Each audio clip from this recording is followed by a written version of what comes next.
Aiden slammed both hands against the dusty shop window and whispered, "One day, this will be mine." A man walking past stopped, stared at the skinny boy in torn clothes, then burst into laughter. "Yours? Look at yourself. You can't even afford a loaf of bread." "I know," Aiden replied quietly, "but I won't stay like this forever." The man shook his head and walked away, still laughing. What he didn't know was that those words would become the beginning of a journey that would change everything. Back in the small village of Asheville, life was cruel. Aiden's father, Thomas, searched endlessly for work, but most days he returned home with empty hands. His mother, Clara, always smiled at dinner, even when she secretly pushed the last piece of bread toward her son. "I'm not hungry," she would say. Aiden knew she was lying. That night, he heard his parents whispering. "I don't know how we'll survive another week," Thomas said. "We have to keep believing," Clara replied, though her voice trembled. Aiden clenched his fists. "One day," he whispered to himself, "I'll make sure neither of you ever worries about food again." The next afternoon, while sitting alone beneath an old tree, an elderly man named Old Elias approached him. "Why does someone so young carry so much sadness?" he asked. "Because dreams don't feed families," Aiden answered. Old Elias smiled, reached into his worn satchel, and handed him an old mirror. Aiden frowned. "What am I supposed to do with this?" "Every morning," Old Elias said, "look into it. That's all. No, don't search for your poverty. Search for the person you're becoming." The next morning, Aiden stood before the mirror. He saw torn clothes.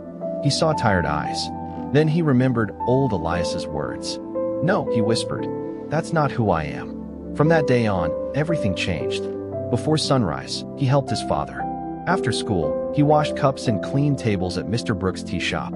Every coin he earned went into a tiny metal tin hidden beneath his bed. One afternoon, a traveling electronics technician named Marcus arrived in town. Crowds gathered around him. While everyone admired the repaired radios, Aiden watched Marcus's hands. For 3 days, he never missed a moment. Finally, Marcus looked up. "You've been standing there since morning," he said. "Why?" "Because I want to learn." "Can you pay?" "No." "Then why should I teach you?" "Because I'll work harder than anyone you've ever met." Marcus studied him for a long moment before smiling. "Tomorrow, sunrise. Don't be late." Learning wasn't easy. Aiden broke wires. He ruined old radios. He made mistakes that left him frustrated. "I can't do this," he muttered one evening. Then he caught his reflection in the old mirror. "I'm not giving up," he told himself. "Not today. Not ever." Weeks became months. Months became years. The boy who once washed cups began repairing broken radios. Then televisions. Then mobile phones. Customers returned because he was honest. "If I can't fix it," he always said, "I won't charge you." People trusted him. His tiny repair table became a small shop. The small shop became 2, then 3. Eventually, Aiden launched his own electronics brand, employing people who had once struggled just as he had. One bright morning, he returned to Asheville. The same villagers who had laughed now stared in disbelief. A little boy stepped forward. "Sir," he asked, "how did you become successful?" Aiden smiled, reached into his pocket, and held up the old mirror. "This never changed my life," he said softly. "It reminded me that I could." Old Elias, now standing quietly nearby, smiled with pride. "I told you the fire was always inside you." Aiden nodded. "You were right. The hardest battle wasn't against poverty. It was against believing I would never escape it."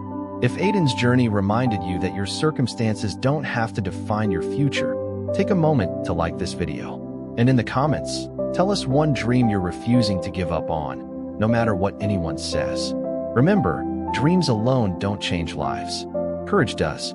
Belief does. Consistent action does. No matter where you begin, your story is still being written. So keep believing, keep moving forward, and never let someone else's doubts become your limits. If you want more inspiring stories like this that challenge you to dream bigger and live bolder, don't forget to subscribe and turn on notifications. Your next chapter could begin with one decision, and that decision might be today.